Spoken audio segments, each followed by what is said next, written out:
How do I think the pyramids were built? To be honest, I have no answer to that question.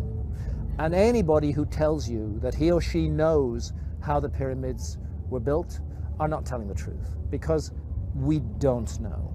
We don't know. The Great Pyramid contains a number of mysteries. The Great Pyramid, first of all, is very big. The Great Pyramid weighs 6 million tons. We can calculate that from its mass. It weighs 6 million tons. Its footprint is 13 acres. It's more than 750 feet along each side. It's 481 feet tall. More than 2.5 million individual blocks of stone were used in its construction. But it's not just big, it's really, really precise. The Great Pyramid is locked in to the cardinal dimensions of our planet. The Great Pyramid is targeted on true north within 3/60ths of a single degree.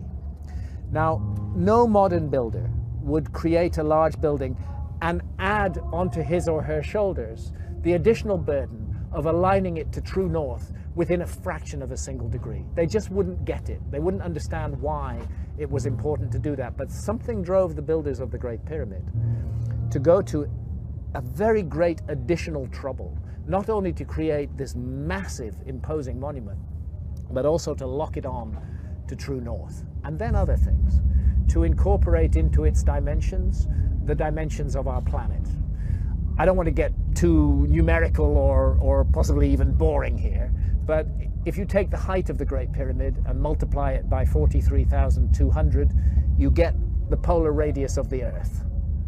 And if you measure the base perimeter of the Great Pyramid accurately and multiply that measurement by 43,200, you get the equatorial circumference of the Earth. In other words, for thousands of years, through times, through dark ages, when human beings didn't even know they lived on a planet, never mind its dimensions, that monument has encoded and speaks out the dimensions of our planet on a scale of 1 to 43,200. And the scale is not random. The number 43,200 is derived from a key motion of the Earth, which is called the precession of the Earth's axis. The Earth wobbles on its axis very slowly at the rate of 1 degree every 72 years. And 43,200 is a multiple of 72. In fact, I think it's 600 times 72, but I need to double check that. But it's a multiple of 72. Check it out. So they've given us the dimensions of our planet on a scale defined by the planet itself. And that's an incredibly clever thing to do. How on earth did they do it? Where did that knowledge come from? This is why I'm forced to consider the possibility of a lost civilization in the human story. This is a work of almost, but not quite, space-age precision. It contains errors, but they are human errors for sure, but they're very tiny. The great precision, great skill, great craft. Some people will say to you, oh, the Great Pyramid was built by slaves. That is utter bullshit. No slaves were ever involved in the construction of the Great Pyramid. As far as I know, there were no slaves in Old Kingdom Egypt whatsoever. The Great Pyramid, I've climbed it 5 times. I've been in every known chamber in the Great Pyramid. It is a work of stunning artistic achievement.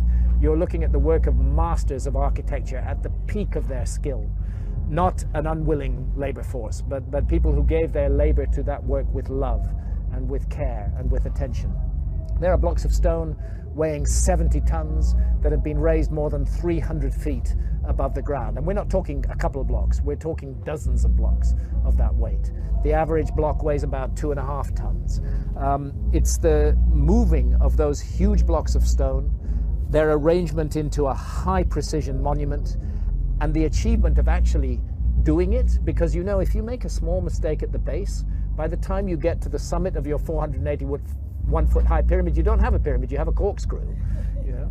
They got it all right, and nobody today can explain how they did it, with the knowledge that is supposed to have been available in ancient Egypt, in the Old Kingdom, and with the tools that are supposed to have been available. And that's why I can't help feeling that we are missing some chapter from the human story.